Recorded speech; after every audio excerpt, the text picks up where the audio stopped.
de retorno en las mañanas del 56. Estamos ya pues en nuestra entrevista central, hoy con un tema bastante interesante, y para ello pues tenemos aquí con nosotros al doctor Alexander Torres, quien es el encargado del área de epidemiología del área 3 de Santo Domingo Norte.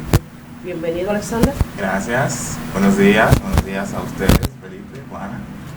Es un placer para mí estar con ustedes en esta mañana y también con ese hermoso público. Gracias. Alexander, ¿qué son las enfermedades epidemiológicas? Bueno, en sí, la pregunta sería, ¿qué es la epidemiología? La epidemiología básicamente es el estudio del comportamiento de las enfermedades en una población.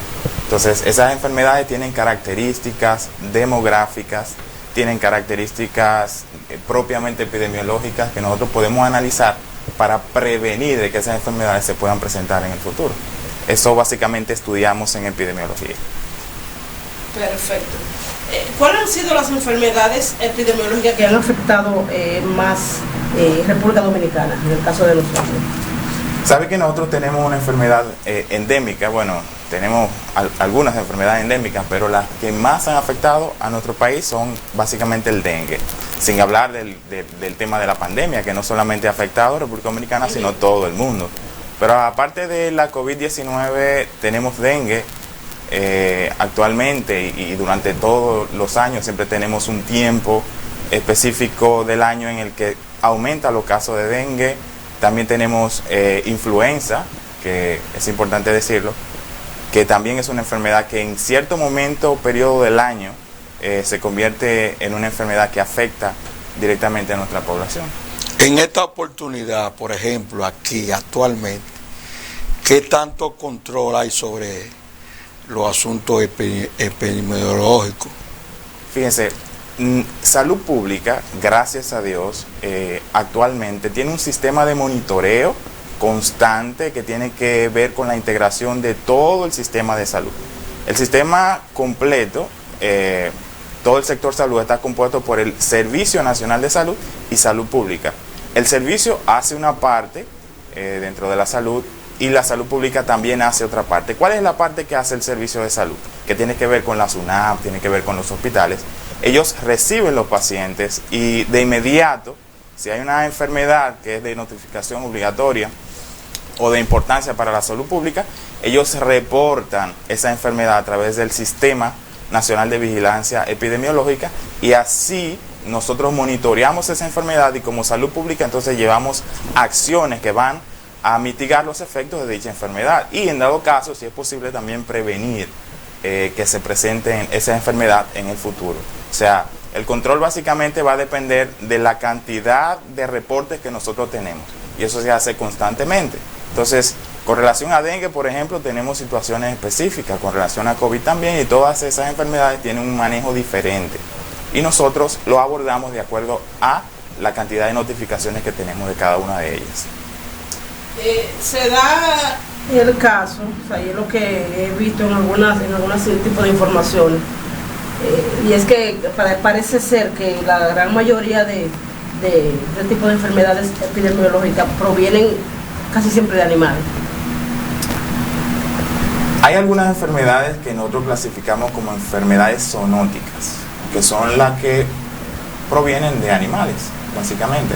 Pero no todas se presentan por animales. Hay enfermedades que no necesariamente tiene que intervenir un animal para que se puedan producir en el cuerpo humano. O sea, tenemos ese manejo. En el caso del dengue y cólera tenemos el mosquito. Es una enfermedad exactamente que se produce, el dengue exactamente, se produce por un mosquito, como nosotros conocemos, el Aedes aegypti, que si está infectado va a llevar ese virus a que otra persona lo pueda tener en el caso de que lo pique. Al igual que el chikungunya, al igual que el Zika, que también son producidos por el mismo mosquito, el Aedes aegypti, específicamente el mosquito hembra, porque el macho no necesariamente se alimenta de sangre humana. Además de la pandemia, ¿cuál es el principal reto que enfrenta tu departamento aquí en Santo Domingo Norte? garantizar que todos los centros de salud estén comprometidos con la notificación de casos de cualquier enfermedad. ¿Por qué?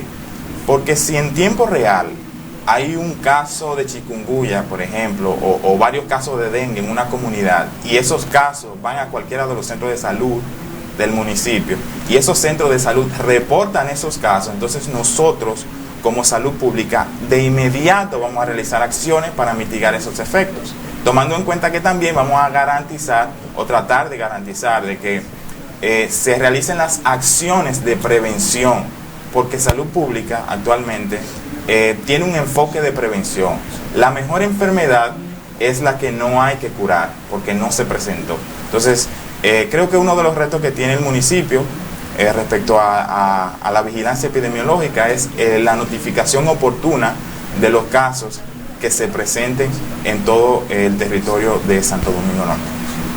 Tú decía al principio que en el caso del dengue, por ejemplo, hay como una época específica donde se agudiza más. Así es. El tiempo en el que hay una incidencia de lluvias en todo el territorio, llámese la localidad, entonces eso va a llevar a que se acumule agua en algunos recipientes de diferentes lugares, se va a producir el mosquito, y al tener mosquito, entonces posiblemente la incidencia de dengue pueda ser más alta.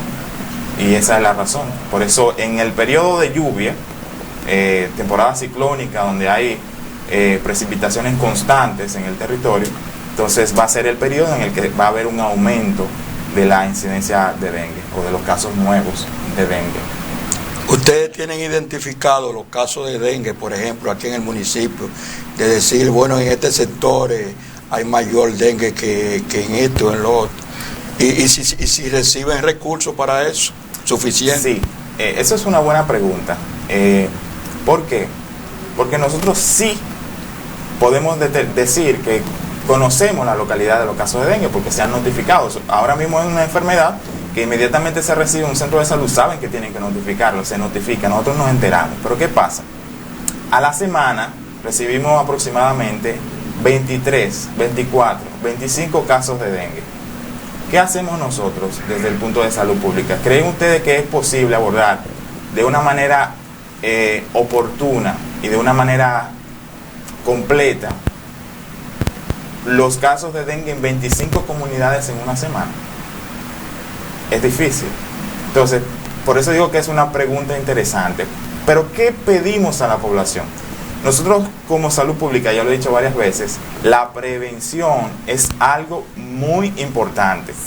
Si nosotros como población, estoy hablando del ser humano ahora, como población no ayudamos a las entidades de salud pública a descacharrizar, salud pública no tiene que ir al patio de nadie a recogerle la basura. Yo tengo que ser consciente de que si en mi patio hay un recipiente que almacena agua, yo tengo que ser un ciudadano responsable y eliminarlo. Entonces, a pesar de todo, nosotros hacemos intervenciones constantes, le damos prioridad a los barrios que tienen ya 2 casos o más, que son los que tienen mayor incidencia, pero si la comunidad no se integra a realizar las acciones de prevención en los barrios, entonces lamentablemente no vamos a llegar, digamos, a tener un abordaje oportuno y completo. La comunidad tiene que integrarse. Alessandro, tenemos una llamadita. Adelante, buen día. Sí, buenos días. Luis Vázquez, de la Unión Municipal de Juntas de Vecinos, Santo Domingo Norte. Buen día, Luis. Adelante. Sí, queremos destacar que el municipio de Santo Domingo Norte está bordeado por ríos. Somos casi una isla. Lo que es el río Isabela, el río Sama, dígase la zona de la Victoria, todo es agua y lagunas. Entonces, tenemos esa zona dan naturalmente la crianza del mosquito. Hubo un tiempo durante la pandemia que había un sistema de vigilancia comunitaria y se cayó, y luego aparecieron los casos de difteria y situaciones que realmente estaban fuera de control. pero ese departamento con mucha responsabilidad volvieron a poner los gestores comunitarios de salud, que vamos a aprovechar para que ese personal no dure tanto para pagarle, porque a veces, como son contratados, se desencantan un poco, pero son los que mantienen la vigilancia.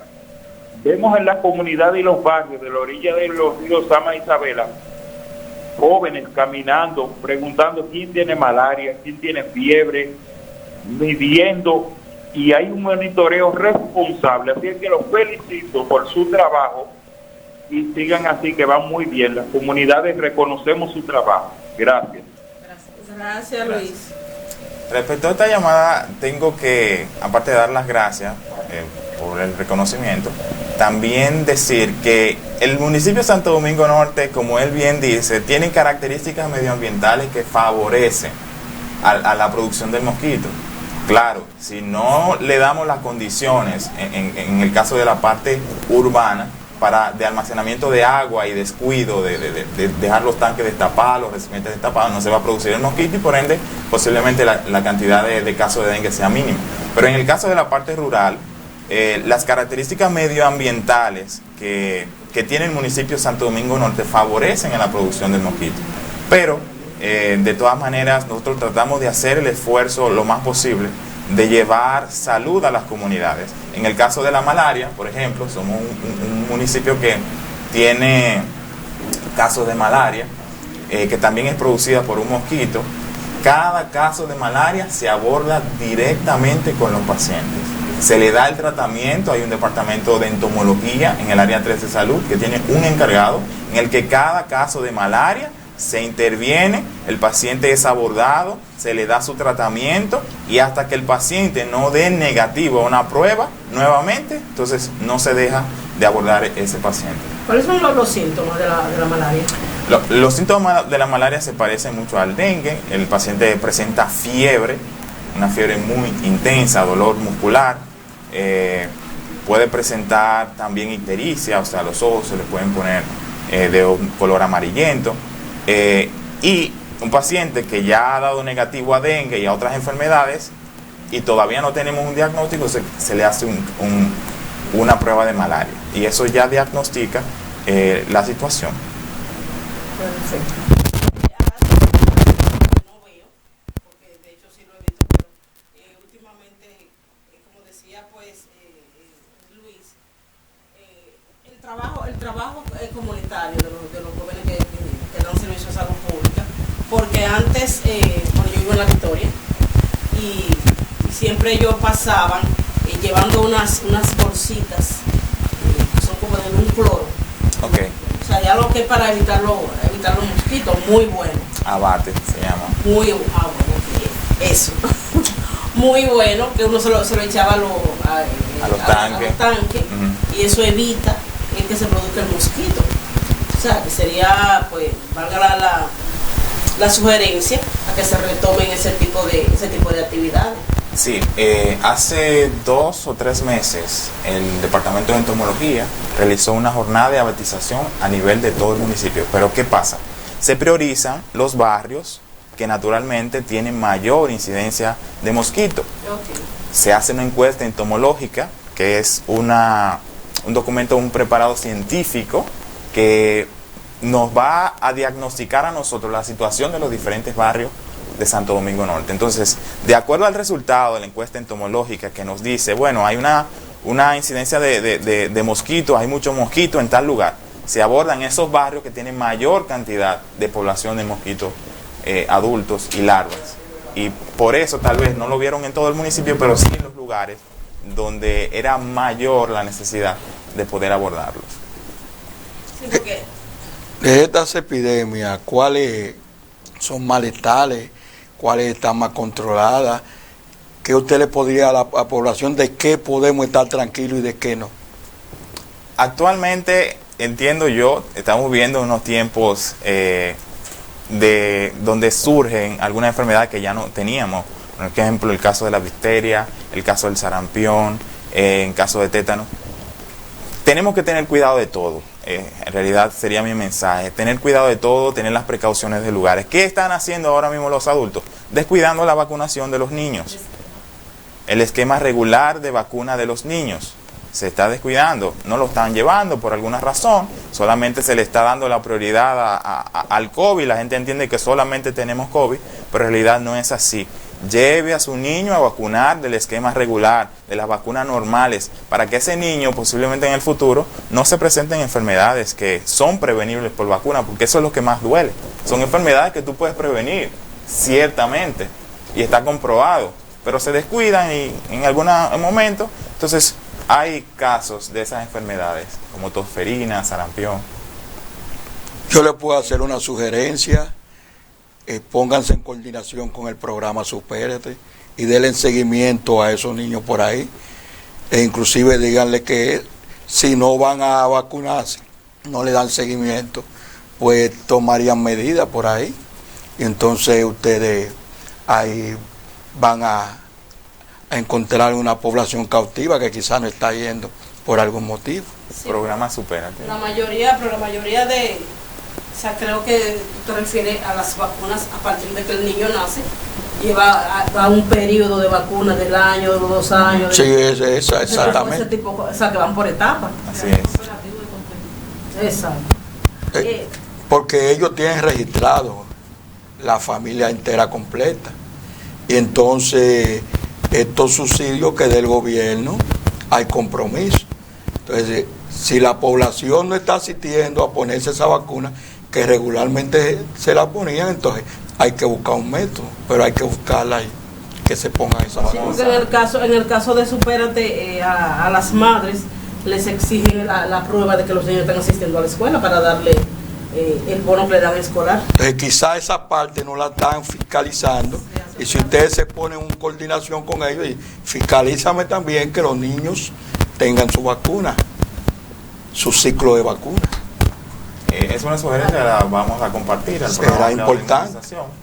Pero de todas maneras se hacen operativos de completitud de esquema de vacuna, de acuerdo a las necesidades que nosotros vamos viendo. Pero si la gente se animara a ir voluntariamente, que no necesariamente sea por un operativo, eso sería mucho mejor, porque de hecho es la mejoría de cada persona, especialmente de los niños. Eso es así. Alexander, tú como epidemiólogo, déjame hacerte una pregunta. Cuando inició el asunto del COVID, en principio se decía que había venido por un murciélago que se había comido los chicos. Luego esa idea se fue como a Oriente y como que no, que si fue que lo fabricaron, pero en principio ustedes saben que lo que se decía era que había surgido de ahí. Ok. ¿Qué había decirte de eso? Mire, tenemos coronavirus desde hace muchos años. El coronavirus es una familia de virus que incluye el SARS, que tuvimos unos casos en el 2003.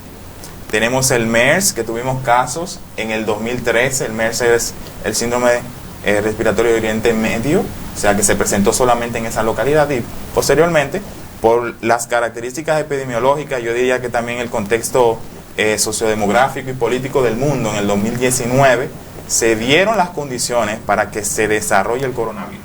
Pero en sí, decir que fue a través de un murciélago, algunos que una serpiente, otros que de un pescado, a ciencia cierta no podría decirlo. Pero sí podemos decir de que tenemos coronavirus desde hace mucho tiempo. Hace mucho tiempo tenemos coronavirus, pero actualmente... Entonces, digamos que estaba controlado. Sí, lo único que esos coronavirus fueron cepas que sí se controlaron. Por ejemplo, la que mencionan el SARS, que fue originalmente de Wuhan, en China, que se reconocieron los primeros casos. Eso se extendió al mundo, pero se controló. Luego el MERS, que las características que tiene es que es transmitido por los camellos, o sea, uno de los organismos capaces de transmitir esa enfermedad son de los camellos, por ende solamente se circunscribió a Arabia Saudí y esos países de Oriente.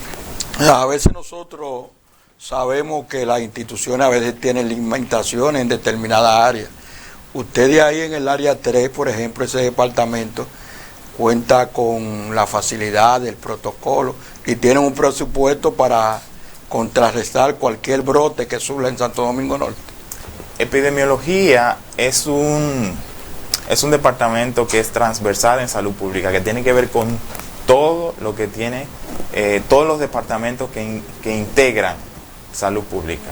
Entonces nosotros sí tenemos dependencia directamente de la Dirección General de Epidemiología, que son los que nos dan el seguimiento correspondiente, nos garantizan algunas cosas, y también dentro del área tenemos asignado, como usted bien sabe, de acuerdo a la programación anual que se hace, el POA, Plan Operativo Anual, también tenemos la designación de, como usted dice, los recursos, de acuerdo a la programación que nosotros mismos hacemos para el año próximo. O sea, todo es encaminado a planificación, porque todo eso se hace un año anterior. Yo planifico lo que posiblemente suceda el año próximo. Ahora, hay acciones que no son programables, que tú no puedes decir, bueno, van a suceder tantos casos en diciembre o en enero.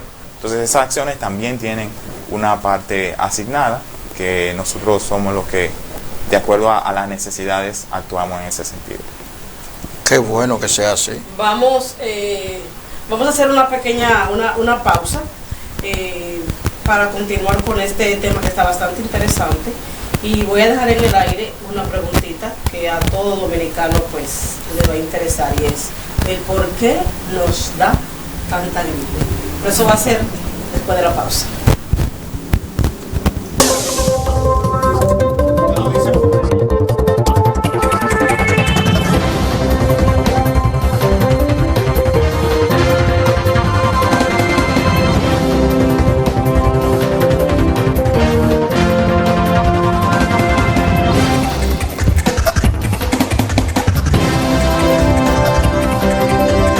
Le habla el licenciado Juan Reynoso de Carlos Ferretería, cariñosamente Carlos.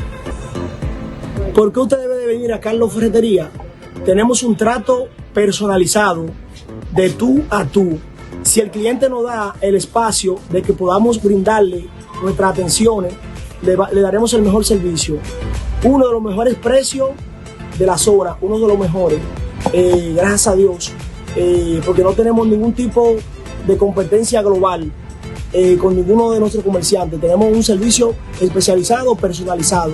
Si los clientes nos dan la oportunidad de hacer el trabajo, nosotros lo vamos a hacer. Visita de Carlos Ferretería y disfrute de los mejores precios del mercado en Santo Domingo Norte. Brisa de los Palmares, Sabana Perdida. Pueblo dominicano, el asunto del COVID es real. La República Dominicana requiere que nosotros los dominicanos nos vacunemos. En mi caso, ya cumplí con mi compromiso. Quiero que tú también cumplas con tu compromiso.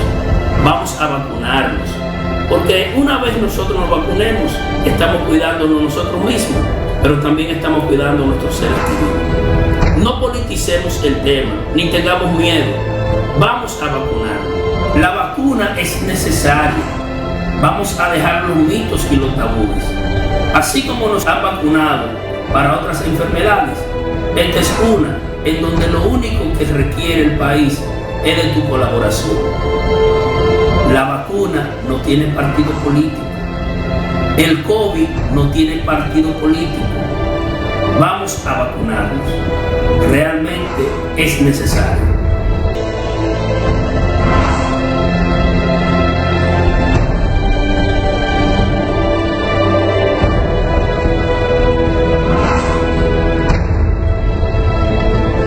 En Pinturas Magistral creamos una nueva fórmula de última generación, Magistral 5G, científicamente diseñada con los referentes ajustados al tema más importante del futuro, el cambio climático.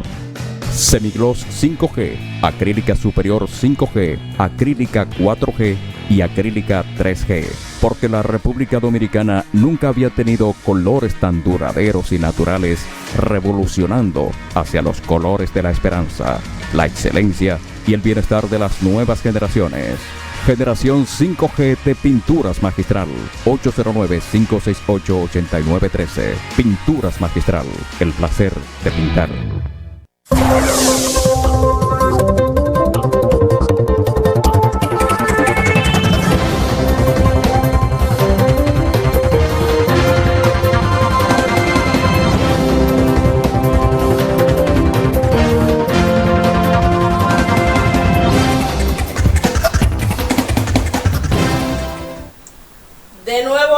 en las mañanas del 56 y habíamos dejado una pregunta en el aire con el doctor Alexander, y era el por qué al dominicano le da tanta gripe.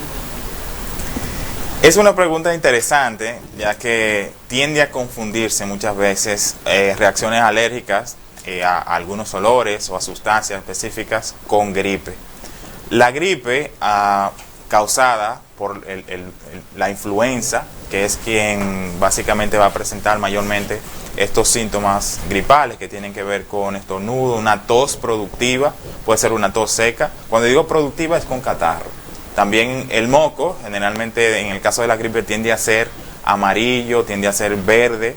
Si no se presentan esas características acompañadas de fiebre, que es un síntoma cardinal en todo lo que tiene que ver con infecciones, si no se presentan esos síntomas, no necesariamente el paciente tiene gripe. Puede ser una reacción alérgica que tiene moco, ese moco es transparente, tiene estornudos, se pone un poco ronca la voz, y hay que en realidad determinar o diferenciar cuáles son esos síntomas para uno a ciencia cierta diagnosticar casos de gripe. Ahora bien, en época un poco cálida, un poco de frío, el ambiente cambia, tiende a aumentar la incidencia de casos de gripe o de influenza.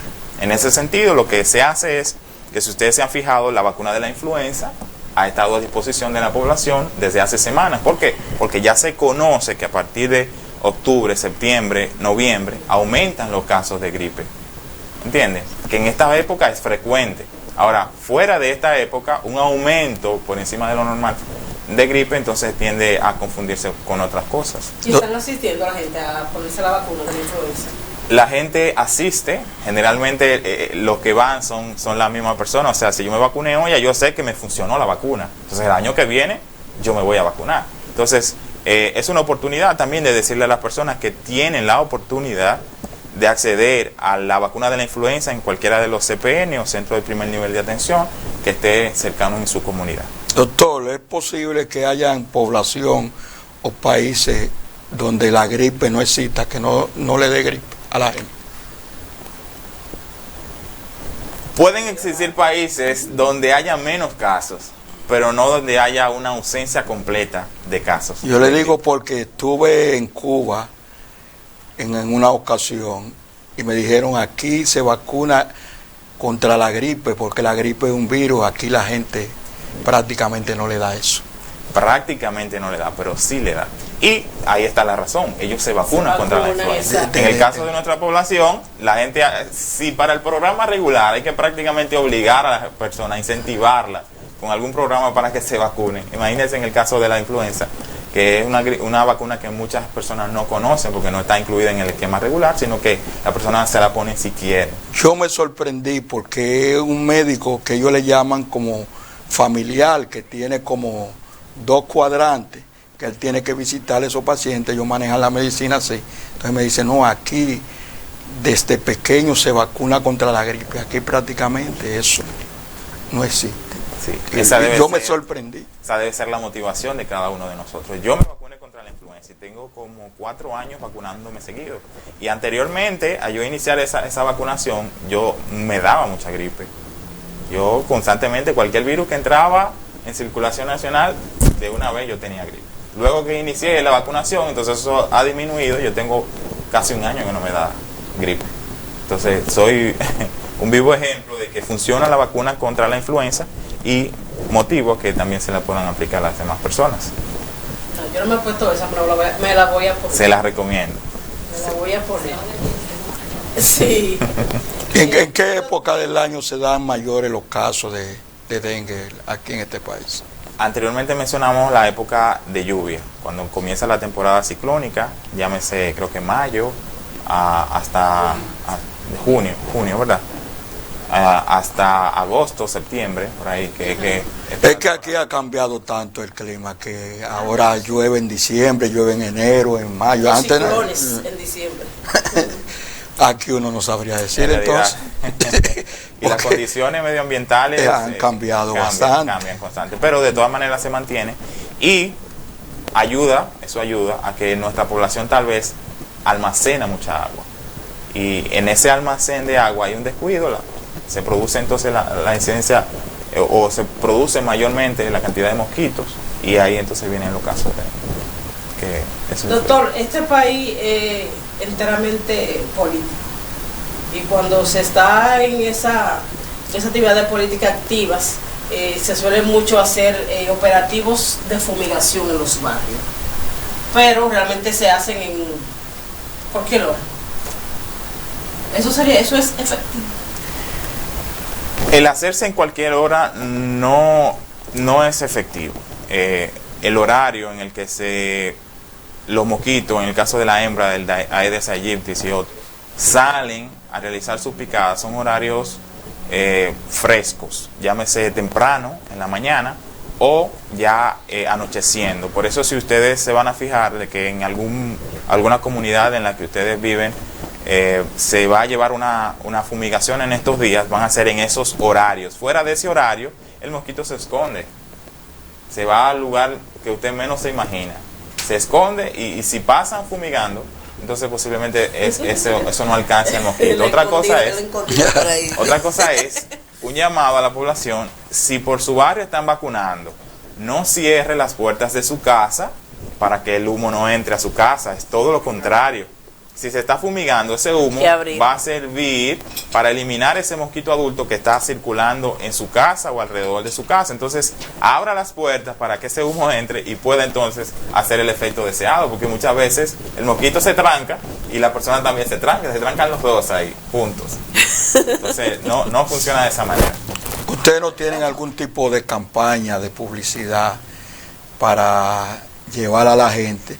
Porque no es un asunto de un día y hacer un operativo un día, sino una campaña permanente para que la gente entonces evite estas enfermedades, esta epidemiología.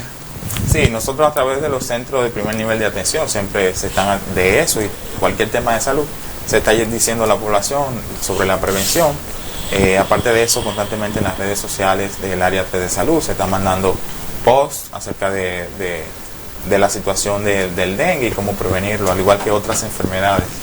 Básicamente es lo que nosotros hacemos. Ahora, a nivel comunitario, cuando se necesita abordar una comunidad, se trata de integrar a las diferentes juntas de vecinos, que también es una parte importante, porque el presidente de la junta de vecinos conoce a su barrio, sabe dónde están las personas que están más vulnerables, y de esa manera también hacemos llegar las informaciones.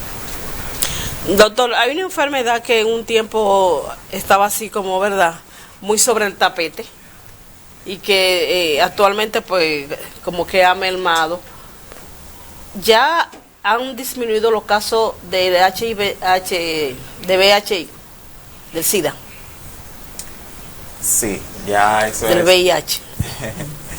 Ese es un tema que es bien complejo, porque los pacientes de VIH-Sida, como es una enfermedad que tiene socialmente un estigma de que el que tiene eso es tal o cual persona de la comunidad, entonces generalmente esos casos tienen un abordaje ya diferente y un poco más complejo, pero en sí podemos decir de que estos casos han disminuido en cierta manera, pero como bien dije, eso es complejo, porque puede que esos casos estén por ahí y no sepan, porque tienen la idea de que si llegan a un centro de salud para ser tratados, sí, la gente se lo calla. Entonces es difícil predecir a ciencia cierta cuál es la condición exacta de esos casos a nivel del municipio y cualquier lugar. Y la gente ha eliminado tabúes en relación a eso, porque yo he ido a muchas policlínicas y veo gente haciendo filata para buscar medicamentos con positivos de VIH. Sí. O sea que antes la gente no iba a los centros, inclusive escondía, pero yo veo la policlínica, gente haciendo fila buscando sus medicamentos.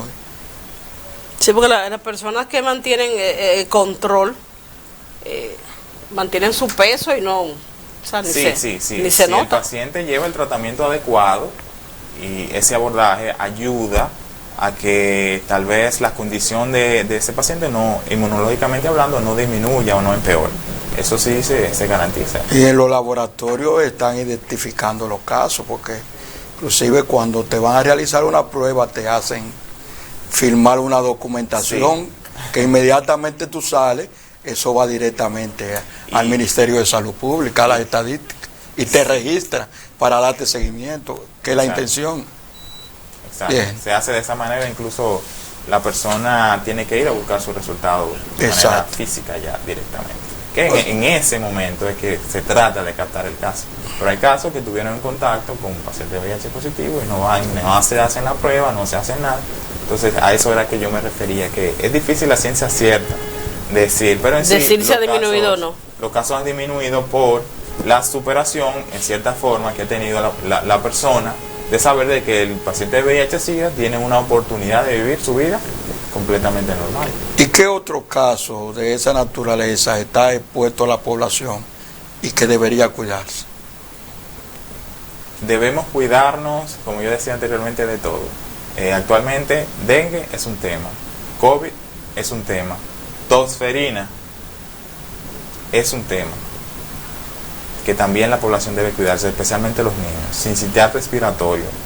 Esos niños recién nacidos o de 1 a 4 años que están presentando una tos, que están presentando síntomas gripales atípicos, diferentes, entonces es bueno llegar al centro de salud y poder abordar de manera oportuna a esos pacientes. Creo que son enfermedades que están ahora mismo en la palestra pública y que nosotros de alguna manera lo estamos manejando. Yo creía que nosotros habíamos superado el caso, por ejemplo, de la tuberculosis, pero últimamente he visto muchos casos de personas con tuberculosis e inclusive gente hasta cercana a uno.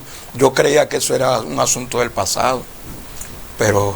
¿Sabe que la pandemia del COVID-19 vino a de alguna forma interferir con todo lo que tiene que ver con salud? Porque llegó un momento de la pandemia en el que se descuidó muchas cosas. Sí. Entonces, ese descuido que hubo en un momento, año pasado, ha venido a relucir ahora en el aumento de casos que no teníamos antes. Entonces, incluso personas que nada que ver con enfermedades de ese tipo, hasta con problemas de depresión alta y eso, o sea, se descuidaron por el temor de ir a los hospitales y entonces adquirir el COVID.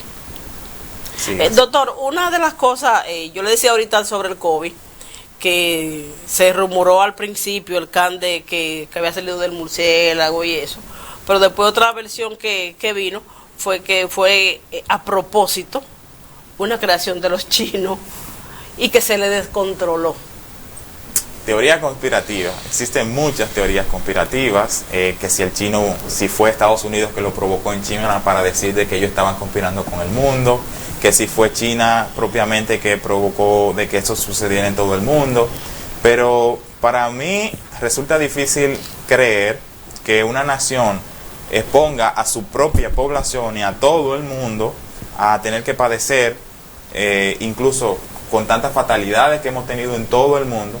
Me resulta difícil creer que alguien pueda tener esa idea y entonces provocar que esa enfermedad se produzca en todo el mundo y como ha sucedido en el caso del COVID-19.